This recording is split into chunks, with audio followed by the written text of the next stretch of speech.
오늘은요, 구원의 투구와 진리의 허리띠 얘기를 좀 연결해서 말씀을 드리고자 합니다.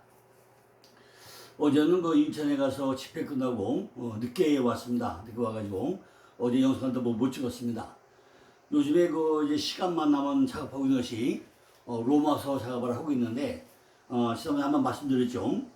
성경이 전체가요, 신약에서 이렇게 마태복음 1장 1절부터 요한계시록 마지막까지 구약을 전부 다 이용해가지고 쓴 거, 이 대필표를 만들었죠. 이렇게요. 표를 다 만들었다고 했습니다. 이미 완성을 했죠.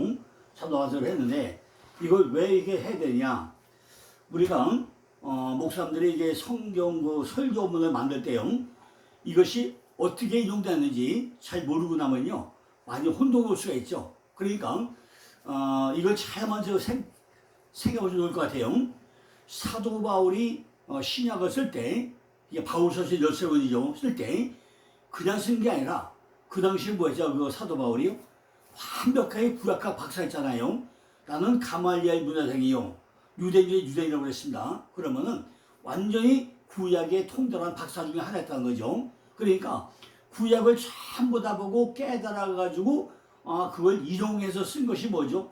바울서신 13권이죠. 그러니까 이 신약을 하나하나 볼 때마다 구약을 어디서 이용해서 썼는지 이걸 전부 다 연결하고 난다면요, 성경이 완벽하게 구약과 신약이 짝이 된다는 거죠.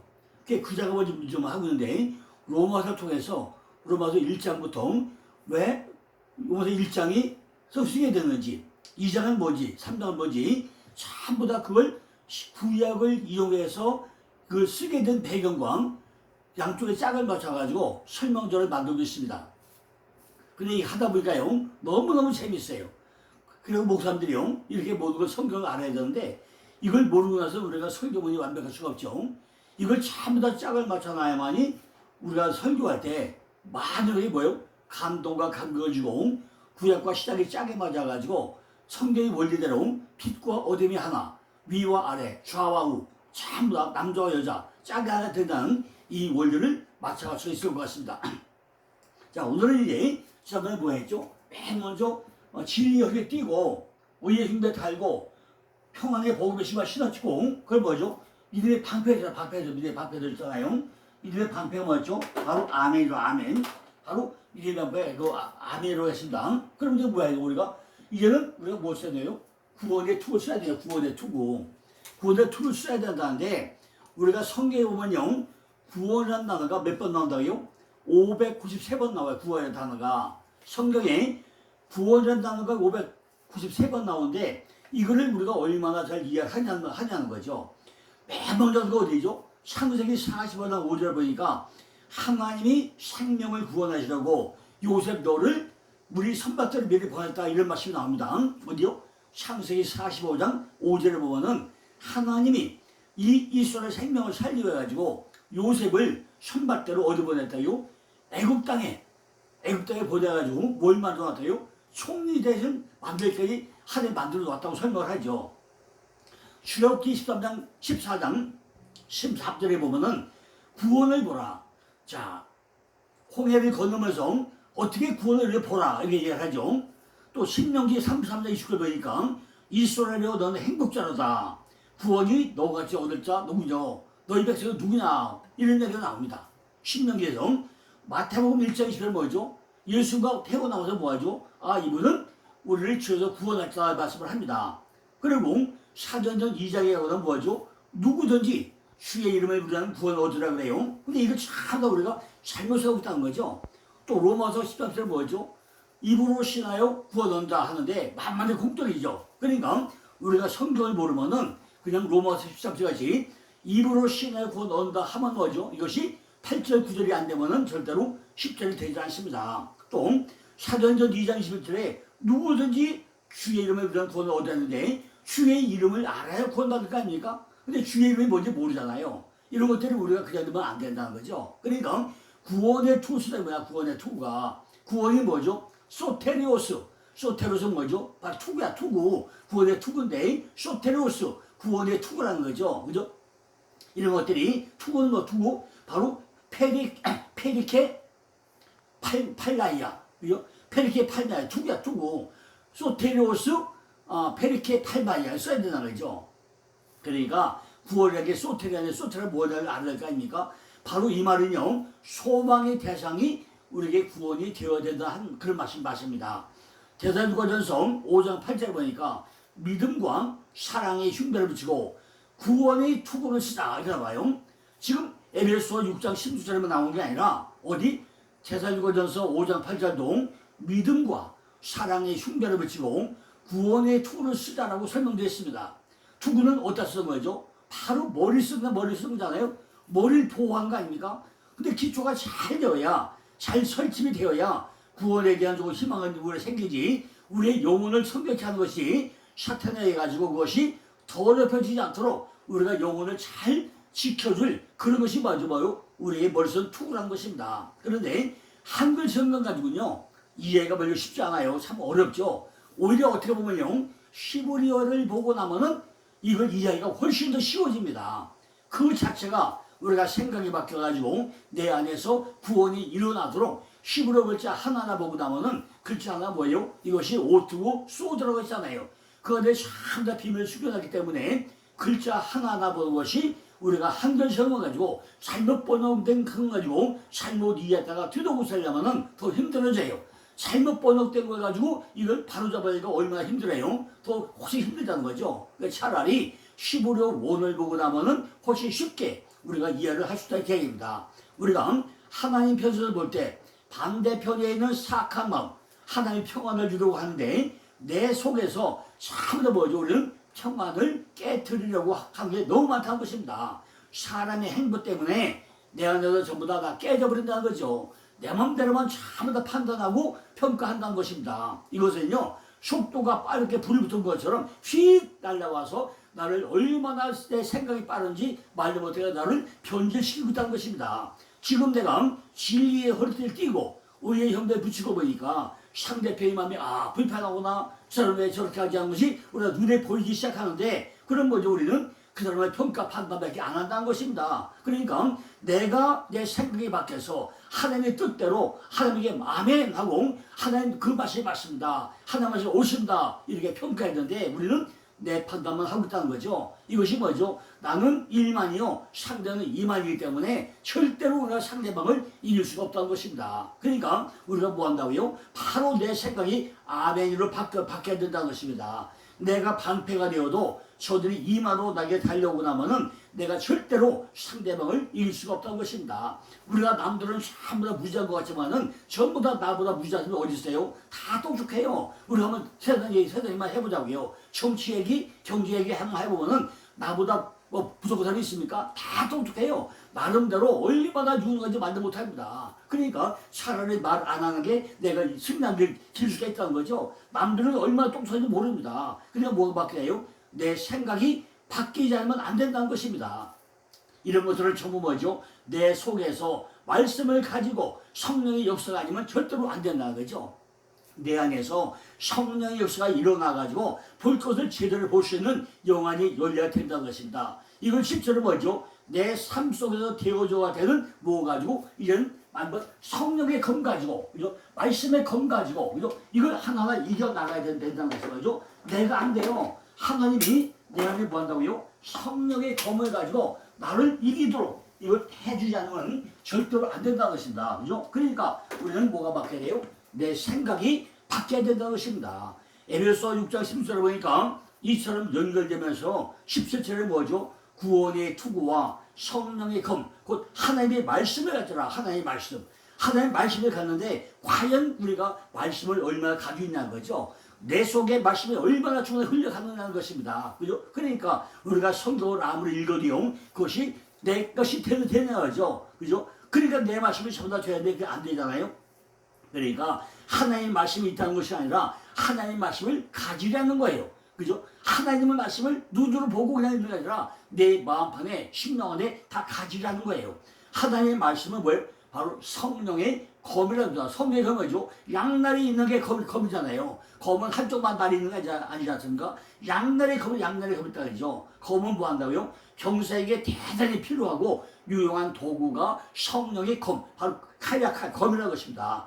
하나님의 말씀을 이렇게 그리스도인들이 영적인 싸움을 싸우고 그 싸움에서 승리를 이룩할 수 있도록 대단히 필요하다는 것입니다. 근데 우리에게 말씀의 검이라는 게, 성령의 검이라는 게 얼마나 중요한지 우리는 깨달아야 된다는 것이요. 왜냐하면 이 성령의 검은 성령이 만드신 것으로 양쪽의 날이 얼마나 날카로운 것보다 더 힘있고 효과가 있기 때문에 우리는 그걸 다 깨달아야 된다는 거죠. 어제도 인천 가서 세미나 하는데요, 많은 분들이요 전부 다 선거를 다 많이 공부를 한다고 그래요. 그런데 그 방법을 물어보니까 엉터리가 많아요. 그죠? 어떤 분은 성경 공부해서 신학교에 들어갔다고 설명도 하네요. 그런데 신학교에 가서 말씀을 가르칩니까? 그죠? 신학을 가르치지 성경을 안 가르치잖아요. 그러니까 참 답답하다 그러더라고요. 그분도. 야, 나오고 나니까 참 말씀이 답답해가지고 말씀을 열리지 않고 이제만 거기서 공부하려니까 너무나 힘듭니다 하는 얘기를 하더라고요. 그래서 성경 말씀은 아주 쉽게 공부할 수 있습니다. 그러면 뭐였죠? 제가 만든 책이 70권인데 그 중에 말씀의 통로로 한 자가 5권 있습니다. 이걸 전부 다 통로 한 권마다 설교문이 4시간 아니면 10시간짜리가 몇 개? 22개. 전부 다 이 말씀이 흘러가는 통로를 만들어 놨습니다. 이걸 한번 보세요. 보면은 말씀이 너무나 재밌고 쉽게 이해할 수 있는데 왜 이런 적을 안 읽습니까? 이걸 보세요. 했더니 아, 그래요? 한번 봐야 되는데 하고 굉장히 호감이 갔더라고요. 그러니까 우리가 말씀은요 아주 쉽게 접근해야 돼요. 히브리어 원어 적용을 해서 원어가 어떻게 흘러가는지, 창세기 1장의 물이 요한계시록 마지막까지 물길이 어떻게 흘러가는지, 창세기 3장에서 낫이, 뱀이 계시록 요한계시록 20장까지 어떻게 흘러가는지 그 길만 알고 나면요 성경은 너무너무 쉬워져요. 그죠? 그러니까 말씀을 흘러가는 길이 있다는 거죠. 물길이 있고 뱀길이 있어요. 그러니까 창세기 1장부터 요한계시록까지 흘러가는 물길이 있고, 그 다음에 창세기 3장부터 요한계시록 20장까지 흘러가는 뱀길이 있고, 두 길만 알고 나면요 성경은 너무나 쉽게 우리가 이해할 수 있습니다. 이것이 성령의 검이에요. 성령의 검, 날쌘 검으로 양쪽에 칼이 다니는 것처럼 전부 다 힘이 있고 효과가 있고 우리가 말씀을 전할 때 힘있게 전할 수 있게 된다는 것입니다. 이 검을 가지고 우리는 우리 대적을 공격을 해야 된다는 것입니다. 성서를 잘 아는 것은 아주 유용하고 강력한 힘이 있다는 거죠. 우리가 말씀을 통해서 말씀을 전할 때 뭐가 바뀌어요? 신명구수가 쪼개진다는 것입니다. 성서를 잘 아는 것은 이렇게 유혹을 격퇴하는 강력한 힘의 역사가 일어난다는 것입니다. 우리가 이렇게 성서를 잘 알아야 되죠. 성서를 잘 알아야 됩니다. 제가 지금 아까 말씀했잖아요. 지금 제가 로마서를 이미 다 써놨어. 로마서를 다 써놨는데 그 로마서 전부 다 전체 개요를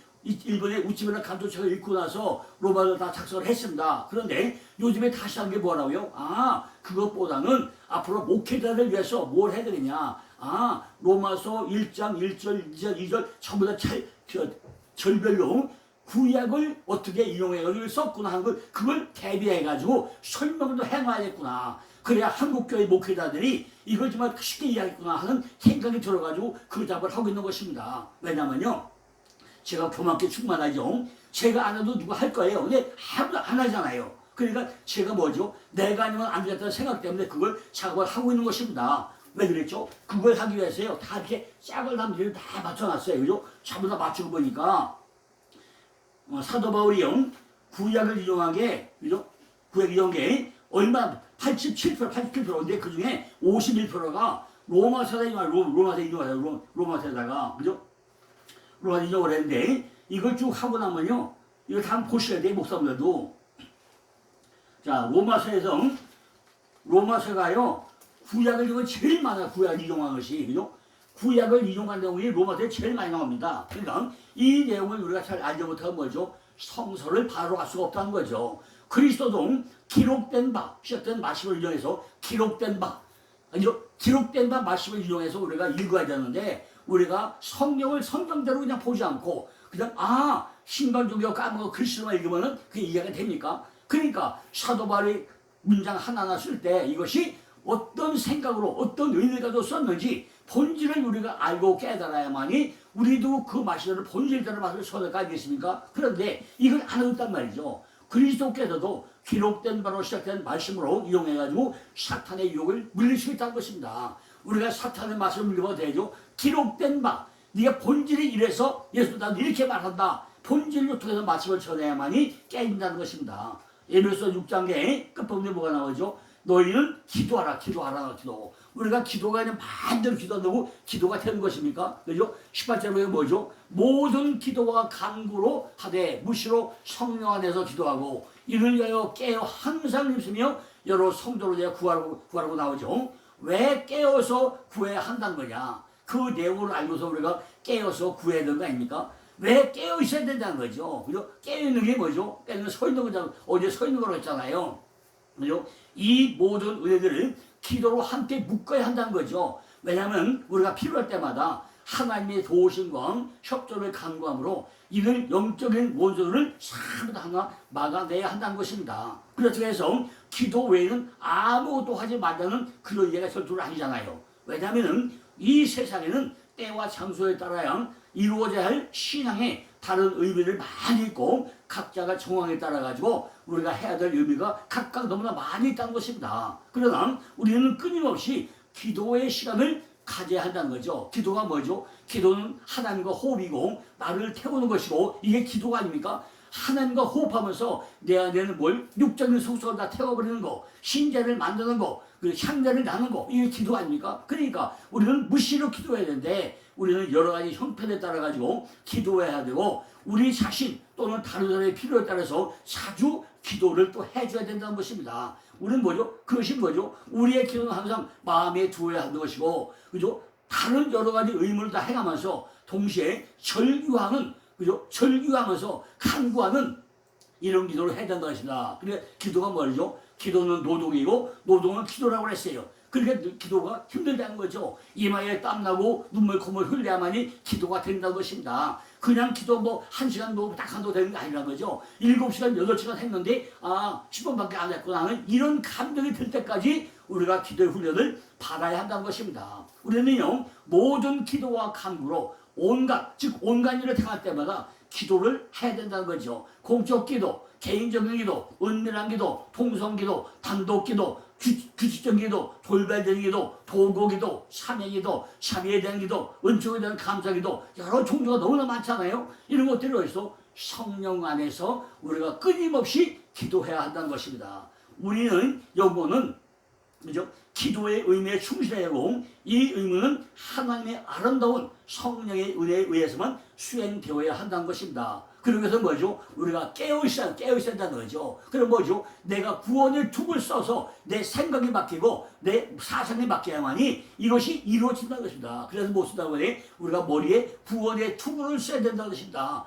구원이 뭔가 투구를 써야만이 이런 것들이 삶으로 드러난다는 것입니다. 즉 기도와 일을 항상 염두에 두어야 하고 우리의 기도의 의무를 간방하게 해가지고 모든 기회를 이용하고 모든 사건을 우리가 활용을 해야 한다는 것입니다. 우리는요 모든 성도들 위하여 기도하고 특별히 하나님의 신실한 사역자를 위해서 우리는 기도해야 한다는 거죠. 그러니까 우리는 간구하되 항상 간구해야 한다는 것입니다. 그리고 우리는 이 세상에서 살고 있는 기도를 계속해야 한다는 것입니다. 우리는 특별한 기도의 기회도 마련해야 된다는 것입니다. 왜냐하면 우리는 서로 각 지체가 되기 때문에 끊임없이 우리가 남을 위해서 보고 기도도 해야 되고, 그죠? 또 중재 기도도 해야 되고, 많은 기도를 해야 된다는 것입니다.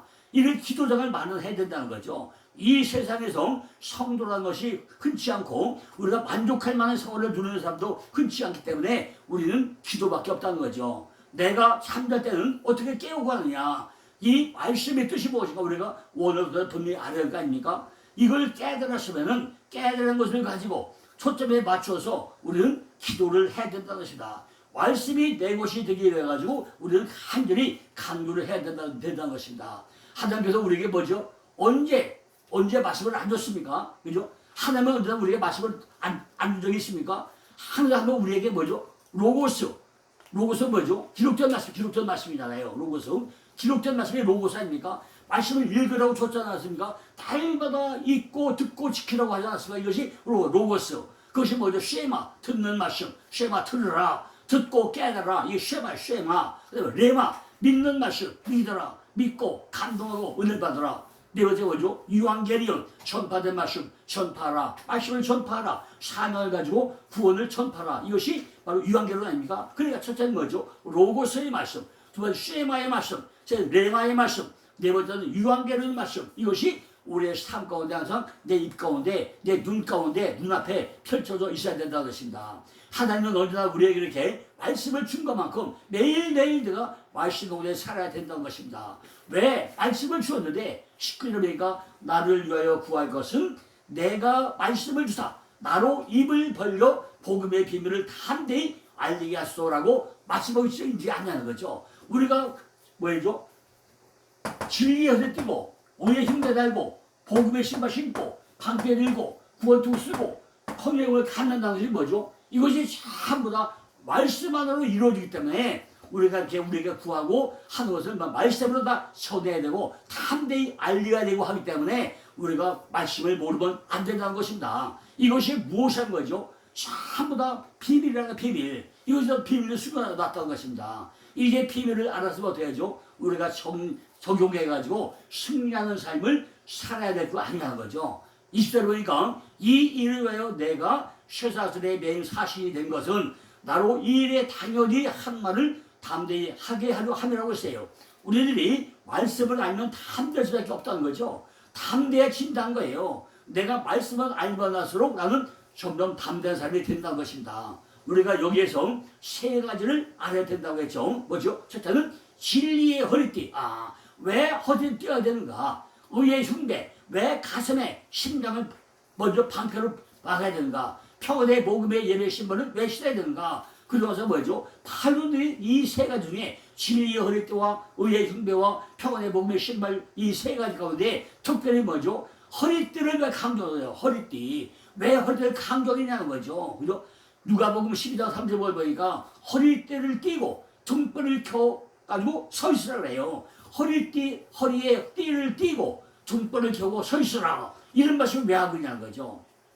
다 중요하죠. 진리의 허리띠도 의의 흉배도 평안의 복음의 신발도 예방도 얼마나 필요해요. 그러나 그 중에 뭐죠? 허리띠를 왜 강조하냐는 거죠.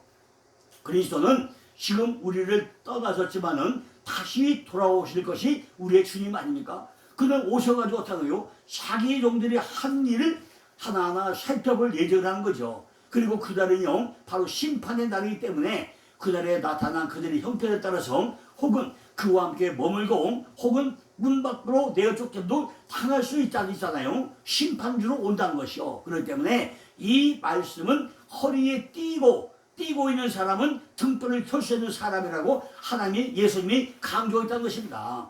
등불을 켜고 있는 사람은 뭐예요? 바로 서 있는 사람이다. 그 사람은 바로 허리띠를 띠고 있는 사람이다. 그러니까 내가 너를 심판하러 올 때 너는 이미 준비된 사람이구나 이렇게 인정을 할 것이라 됩니다. 다시 말씀드리면 진리의 허리띠를 띠는 사람은 등불을 켜가지고 서 있는 사람이고 등불을 켜가지고 있는 사람은 서 있는 신앙생활을 하고 있는 사람이라고 지금 말씀하고 있다는 것입니다. 자, 예레미야 13장 11절에 보니까 나 여호와가 말하노라.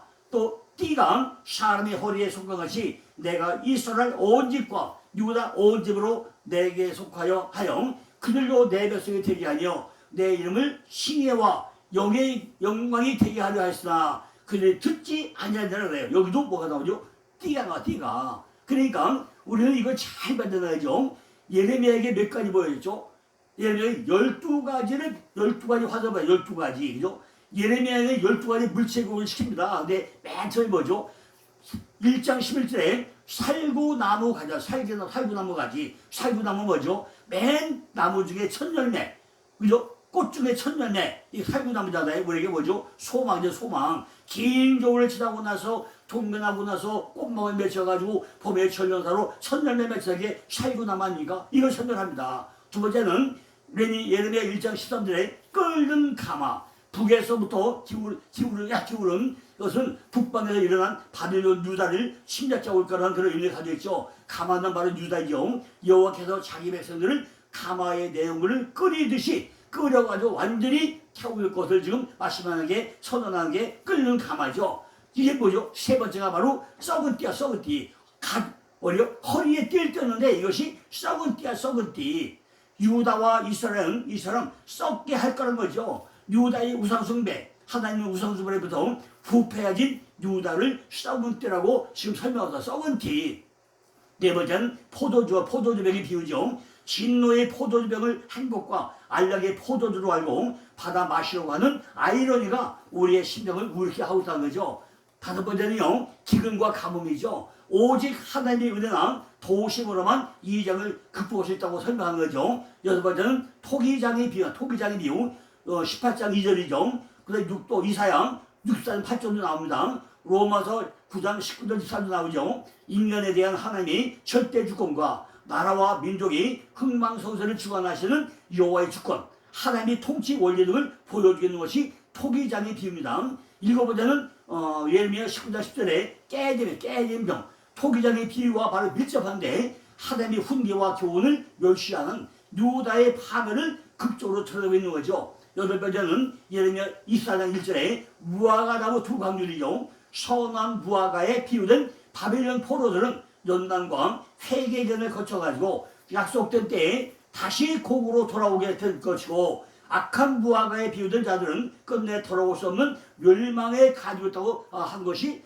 바로 무화과 나무의 두 강률의 비유입니다. 아홉 번째는 예레미야 27장 2절에 줄과 먹이죠. 줄은 바로 결박이고 먹이는 몸에 매기 위한 거죠. 먹이는 하나님이 주권적으로 그들을 맨 느부갓네살의 명예를 의미하는 것이고, 예레미야는 하나님의 명령대로 수일 동안 이 먹이를 메고 거리를 다니고 있죠. 이는 바벨론 왕의 통치를 말하고 있는 것입니다. 열 번째는 예레미야 32장 8절에 밭을 차라, 밭을. 하나님께서는 예레미야에게 아나돗의 밭을 차라고 명령하시고 예레미야는 그 밭을 사게 되죠. 이 사건은 유다의 회복을 하는 축복된 메시지라는 것을 우리가 이해할 수 있다는 것입니다. 열한 번째는 감추인 돌이죠. 예레미야 43장 9절이죠. 애굽이 바벨론의 느부갓네살 왕에게 의해 가지고 망하게 되는 것을 선포하겠다는 거죠. 그 큰 돌은 바로 묻은 곳은 바로 왕궁의 입구였고, 그리고 큰 돌들로 그 보좌를 주겠다는 것은 바벨론의 느부갓네살 왕에 의한 시리를 바로 의미하고 있다는 거죠. 따라서 큰 돌들은 승리한 왕의 정신을 가리킨다고 볼 수 있습니다. 마지막에 12번째는요, 예레미야 51장 63절에 유브라데 하수 속에 가라앉은 책이죠. 바벨론의 영원한 멸망을 보여주는 고도의 상징적 행위로서 51장 1절부터 시작된 바벨론의 멸망은 최종적 결론 부분이라고 할 수 있습니다. 이렇게 왜 예레미야에게 허리에 썩은 띠 보여주기라는 거죠. 하나님 유다를 허리띠로 상징했다는 것입니다. 우상숭배로 부패해진 바로 유다, 그들로 내 백성이 되게 하고 내 이름과 칭의와 영광이 하려 했는데 그들이 듣지 않았다는 거죠. 이는 바로 몸에 밀착된 불에 대해서 속의 목줄 다스는 아닙니까? 그런데 이렇게 전부 다 그 띠가, 허리띠가 썩은 띠가 되면은 허리 힘이 주어질까요? 그죠? 그러니까 예레미야에게 보여진 12가지 물체, 허리띠를 왜 줬는지 여기서는 하나님의 말씀이 띠가 사람의 허리에 속한 같이 진리가 우리에게 중심을 말을 잡아주신 하나님과 우리의 관계가, 하나님은 내 하나님이 되고 나는 하나님의 백성이 되는 관계가 돼가지고 내 이름과 칭의와 영광이 되게 한다고 했는데 이것이 이루어지는 거죠. 어떻게 썩은 허리띠가 우리에게 연결을 해주고 내게 힘을 주고 그걸 버티게 하겠냐는 거죠. 띠가 사람의 허리에 속한 같이 되라고 말씀하고 있잖아요. 세상적으로 볼 때 가장 중요한 죄인을 잡아올 때 먼저 뭘 못하죠? 죄인 잡으면 뭐죠? 허리띠도 풀어버리잖아요. 도망치지 못하게. 허리띠 풀으면 뭐죠? 옷이 흘러나라도 도망갈 수 없잖아요. 이와 같이 띠가 없으면은 하나님과 우리 관계가 연결이 안 된다는 것입니다. 이 띠가 뭐죠? 이 띠가 있어야 우리가 하나님과 연결이 된다는 거예요. 그죠? 히브리서 7장 11절 보니까 이는 멜기세덱이 아브라함을 만날 때 레위는 아직 자기 조상이 허리에 있었다고 그래요. 허리에 대한 말씀이 나오죠. 띠가 사람의 허리에 속한 가치라고 했는데 아브라함의 이야기도 진리의 허리띠를 말하고 있다는 것입니다. 아브라함이 진의 놀라운 특권, 그는 약속을 받은 자였죠. 아브라함은 하나님과 계약관계에 맺은 사람이었고 하나님은 그에게 대단히 위대하고 귀중한 약속을 주었습니다. 이 하나님의 약속은 현세와 내세에 대한 약속이죠. 예수 그리스도를 받아들이는 모든 자들은 이 약속을 얻게 된다고 했습니다. 이와 같이 우리도 내가 이스라엘 온 집과 유다 온 집으로 내게 속하여 그들로 내 백성과 하나님의 자녀로 이루어지면 우리는 가문의 영을 돌려야 된다는 거죠. 우리로 하여금 하나님과 하나님의 이름과 칭예와 영광이 되게 해야 한다는 것입니다. 결국 내가 띠를 잘 띠고 있으면 진리의 허리띠를 잘 띠고 있는 사람은 하나님과 연결돼서 이름과 칭예와 영광을 얻게 된다는 것입니다. 자, 오늘 여기까지 하고요. 내일은 또 다시 깨어있어라. 거기에 대한 말씀을 또 드리겠습니다. 감사합니다.